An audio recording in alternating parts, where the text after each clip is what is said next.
వేరుశనగ పంటలో కాయలు భూమిలో తయారవుతాయి కాబట్టి కాయలు తయారవడానికైనా దాంట్లో అంటే దానికంటే ముందు ఊడలు దిగడానికైనా పూత చెట్టు పైననే ఉంటుందండి. పూత అయిన తర్వాత ఫలదీకరణ అవన్నీ జరిగిన తర్వాత మనకి పెగ్గులు అంటారు. ఆ పెగ్గులు అనేది ఊడలు భూమి లోపలి దిగుతాయండి.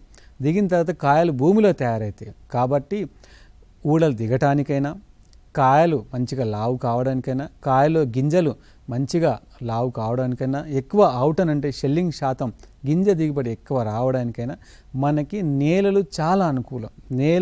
నేల ఎటువంటి నేల అనేది చాలా ముఖ్యం. ఎందుకంటే నల్లరేగడి నేలలు కానీ బంకమన్ను ఉన్న నల్ల నేలలు కానీ ఈ వేరుశనగకు పనికిరావు. ఎందుకంటే ఆ ఊడలు లోపలికి దిగలేవండి. ఎందుకంటే అవి కొంచెం నీళ్లు తగ్గగానే గట్టిగా అయిపోతుంటాయి. కాబట్టి మనకు ఎర్రచలక నేలలు కానీ లేకపోతే ఇసుకతో కూడిన గరప నేలలు అయితే ఎందుకంటే ఊడలు మంచిగా ఈజీగా దిగుతాయండి. కాయలు కూడా మంచిగా లావు అవుతాయి. కాయలు లావు అయినప్పుడు ఆటోమేటిక్ గింజలు కూడా లావు అవుతాయి. కాబట్టి ఈ నేల సెలెక్షన్ అనేది చాలా ఇంపార్టెంట్.